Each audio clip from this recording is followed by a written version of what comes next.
Hello everyone, welcome back to my YouTube channel. कैसे हैं आप सब? आई होप आप सभी बहुत अच्छे होंगे। पढ़ाई लिखाई चल रही होगी अच्छे से। कुछ बच्चों का बैकलॉग भी हो गया होगा, तो इतना प्रेशर नहीं लेना है, आराम आराम से करें। अभी 8-9 महीने हैं, देखने में कम भी है और किसी के लिए ज़्यादा भी हो सकता है। तो अब एक ही बार में सारा बैकलॉग कवर करने की कोशिश ना करें, धीरे धीरे करें। उसके बारे में मैं अगली वीडियो में बताऊंगी, ठीक है। आज और इतने दिन से मैं लगभग 1 महीना हो चुका है मैं यूट्यूब पे एक्टिव नहीं थी। उसके भी कुछ रीज़न्स हैं, वो मैं आपको बाद में बताऊंगी। आज तो मैं ऑर्गेनिक केमिस्ट्री शुरू कर रही हूँ। मैंने जो समझा है, जो पढ़ा है, मैं वो आपको समझाने की कोशिश करूँगी, ठीक है। आपको कोई भी दिक्कत हो तो आप कमेंट में बता सकते हो। और ये लेक्चर्स उन बच्चों के लिए है जो कि अभी 11th में आए हुए हैं। 11th में शुरू में स्टेट बोर्ड के बच्चे थे, 9-10 ये सब स्टेट बोर्ड से किया है, लेकिन 11-12 अब समझने में थोड़ी दिक्कत हो रही है, उनके लिए है, ठीक है। मुझे ऐसी प्रॉब्लम फेस करनी पड़ी थी, इसलिए मैं समझ सकती हूँ। तो जिनको आता है उनको तो उनके लिए तो बहुत अच्छी बात है, और जिनको नहीं आता है, जिन्हें ये भी नहीं पता ऑर्गेनिक केमिस्ट्री क्या होती है, इनऑर्गेनिक क्या होती है, फिज़िकल केमिस्ट्री क्या होती है, ये वीडियो उनके लिए है, ठीक है। 11th-12th के बच्चों के लिए है, ठीक है। तो चलिए शुरू करते हैं। इस वीडियो में हम IUPAC से शुरू करेंगे। IUPAC के लिए डायरेक्ट हम नेमिंग में नहीं जा सकते। ऑर्गेनिक केमिस्ट्री पढ़ना है तो NCERT के बेसिस पर पढ़ना होगा, ठीक है। तो NCERT के लिए उसमें कुछ बेसिक्स पहले कुछ पता होनी चाहिए, ठीक है। तो पहले मैं बेसिक्स बताऊंगी, उसके बाद IUPAC जो मेन पार्ट है नेमिंग वाला, वो मैं आपको बताऊंगी, ठीक है। तो उसमें अभी समय है। लेक्चर्स डेली मतलब कि हर 2-3 दिन के अंदर आ जाया करेंगे। मैं आपको इन्फॉर्म कर दिया करूँगी। और आपको अगर क्वेश्चन प्रैक्टिस के लिए रिसोर्सेज चाहिए तो उसके लिए भी बताना कमेंट में। मैं आपको PDF शेयर कर दूँगी, टेलीग्राम चैनल बना के उसमें डाल दिया करूँगी, ठीक है। तो अब मिलते हैं, नहीं सॉरी, अब लेक्चर शुरू करते हैं, ठीक है। तो सबसे पहले IUPAC क्या होती है। Organic compounds. सबसे पहले ऑर्गेनिक कंपाउंड्स मतलब हाइड्रोकार्बन्स और उसके डेरिवेटिव्स, ठीक है।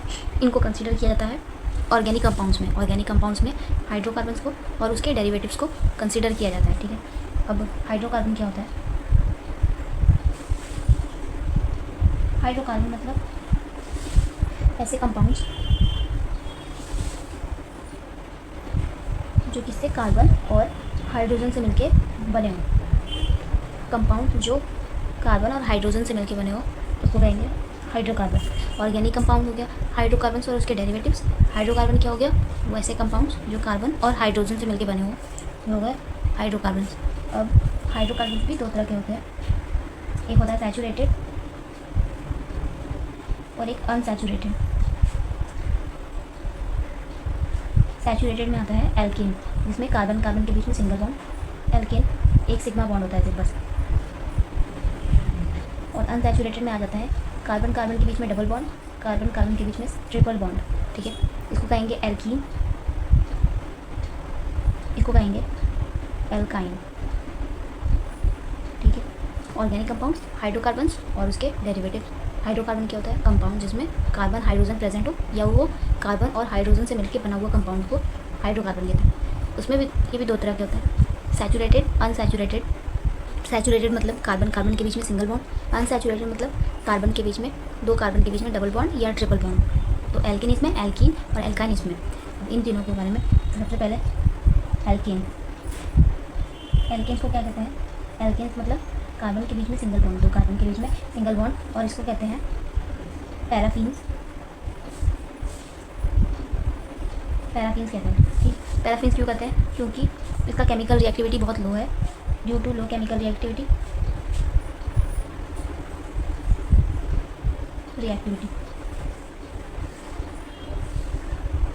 एल्केन कार्बन के बीच में सिंगल बॉन्ड, इसको कहते हैं पैराफिन्स।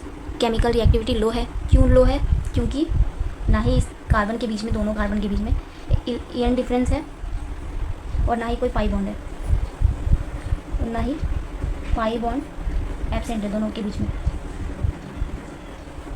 एल्केन्स को कहते हैं पैराफिन्स। लो केमिकल रिएक्टिविटी की वजह से। लो केमिकल रिएक्टिविटी क्यों है? क्योंकि ईएन डिफरेंस नहीं है और पाई बॉन्ड एब्सेंट है। और दूसरा आ गया एल्कीन्स। ये होता है कार्बन कार्बन के बीच में डबल बॉन्ड, इसको कहते हैं ओलिफिन। इसका नाम होता है ओलिफिन। ओलिफिन क्यों? क्योंकि ये ऑयली कंपाउंड्स बनाते हैं। एल्किन्स मतलब कार्बन के बीच में, दो कार्बन के बीच में डबल बॉन्ड ओलिफिन्स के नाम से जाना जाता है क्योंकि ऑयली कंपाउंड्स बनाते हैं। और इनके जो बॉन्ड है डबल बॉन्ड को कहते हैं ओलिफिनिक बॉन्ड। ठीक है, ओलिफिनिक बॉन्ड होता है, ऑयली कंपाउंड बनाते हैं इसलिए ओलिफिन कहते हैं। और कार्बन कार्बन के बीच में जो डबल बॉन्ड है उसको कहते हैं ओलिफिनिक बॉन्ड। अब आ गया तीसरा हो गया एल्काइंस। अब एल्काइंस कार्बन के बीच में, दो कार्बन के बीच में ट्रिपल बॉन्ड, इसको कहेंगे एसिटिलीन। ये सबसे छोटा ट्रिपल बॉन्ड वाला कंपाउंड है जिसको कहेंगे एसिटिलीन। और इसके बॉन्ड को कहते हैं एसिटिलिनिक बॉन्ड।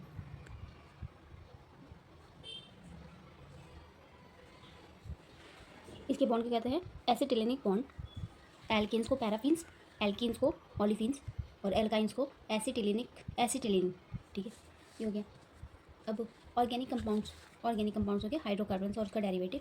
हाइड्रोकार्बन्स भी हो गया कंपाउंड्स, ऐसा कंपाउंड्स जो कार्बन और हाइड्रोजन से मिलकर बना हो। और हाइड्रोकार्बन दो तरह का होता है, सैचुरेटेड, अनसैचुरेटेड।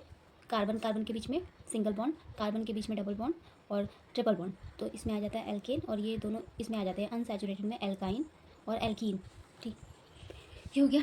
तो ऑर्गेनिक कंपाउंड्स में हाइड्रोकार्बन तो हो चुका है, अब बचा हाइड्रोकार्बन्स के डेरिवेटिव्स। तो अब हाइड्रोकार्बन्स के डेरिवेटिव्स, हाइड्रोकार्बन के डेरिवेटिव्स मतलब जैसे CH4 है और उसमें से एक H माइनस करके एक क्लोरीन ऐड कर दें तो क्या बन जाएगा CH3Cl। ऐसे ही CH3 है मान लेते हैं कंपाउंड, उसमें से एक H माइनस कर देंगे और एक Br ऐड कर देंगे या कुछ भी ऐड करेंगे तो ऐसा कंपाउंड बन जाएगा CH3 CH2 और Br। ठीक है, तो ये हो गया हाइड्रोकार्बन, ये उसके डेरिवेटिव, ये भी हाइड्रोकार्बन और ये उसके डेरिवेटिव। ठीक है, हो गया। तो ऑर्गेनिक कंपाउंड्स, हाइड्रोकार्बन्स, उसके डेरिवेटिव्स। हाइड्रोकार्बन्स जो कार्बन और हाइड्रोजन से मिलकर बने हो, उसमें दो आते हैं, सैचुरेटेड, अनसैचुरेटेड। सैचुरेटेड में कार्बन कार्बन के बीच में single bond, unsaturated carbon carbon के बीच में डबल बॉन्ड और ट्रिपल बॉन्ड। इसमें आता है एल्केन, और ये एल्कीन और एल्काइन आ जाते हैं अनसैचुरेटेड में। एल्केन मतलब कार्बन कार्बन के बीच में सिंगल बॉन्ड, कहते हैं पैराफिन्स। लो केमिकल रिएक्टिविटी की वजह से। लो केमिकल रिएक्टिविटी क्यों है? क्योंकि ना इसमें ईएन डिफरेंस है, ना ही कोई पाई बॉन्ड प्रेजेंट है। ठीक है, पाई बॉन्ड एब्सेंट है। एल्कीन्स को कहते हैं ओलिफिन्स, ऑयली कंपाउंड्स बनाते हैं इसलिए ओलिफिन्स कहते हैं। और इसके बॉन्ड को कहते हैं ओलिफिनिक बॉन्ड। एल्काइन क्या होता है? ट्रिपल बॉन्ड होना, कार्बन कार्बन के बीच में ट्रिपल बॉन्ड। और सबसे छोटा एल्काइन क्या है? एसिटिलीन, और इसके बॉन्ड को कहते हैं एसिटिलिनिक बॉन्ड। अब हाइड्रोकार्बन के डेरिवेटिव्स, एक H माइनस करने पे हाइड्रोकार्बन में जो भी ऐड करे, एक हाइड्रोजन हटा के या दो हाइड्रोजन हटा के तो नया कंपाउंड बनता है, तो ये हाइड्रोकार्बन का डेरिवेटिव कहलाएगा। ये हाइड्रोकार्बन का डेरिवेटिव और ये हाइड्रोकार्बन। ठीक है, अब और सारे जो कार्बन कंटेनिंग कंपाउंड्स होते हैं ज़रूरी नहीं है कि वो हाइड्रोकार्बन हो, ऑर्गेनिक कंपाउंड्स में कंसीडर किया जाए ऐसा ज़रूरी नहीं है। तो carbon containing compounds are not always considered as organic compound. जैसे कि कोई भी कंपाउंड हो, उसमें अगर कार्बन प्रेजेंट हो, कंपाउंड्स जिसमें कार्बन प्रेजेंट हो, ज़रूरी नहीं कि वो ऑर्गेनिक कंपाउंड में ही कंसीडर किया जाएगा।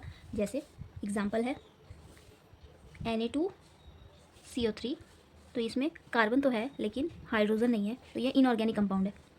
और दूसरा एग्जांपल हो गया NaHCO3 या फिर CaCO3, ऐसे एग्जांपल हो गए, तो ये इनऑर्गेनिक कंपाउंड्स है, ऑर्गेनिक कंपाउंड्स में कंसीडर नहीं किया जाएगा। अब क्या फर्स्ट ऑर्गेनिक कंपाउंड कौन सा है? तो फर्स्ट ऑर्गेनिक कंपाउंड होता है, फर्स्ट ऑर्गेनिक कंपाउंड एक तो है यूरिया और एक है एसिटिक एसिड। दोनों को फर्स्ट ऑर्गेनिक कंपाउंड कहा गया है, लेकिन जो यूरिया है वो इनऑर्गेनिक कंपाउंड से बना है।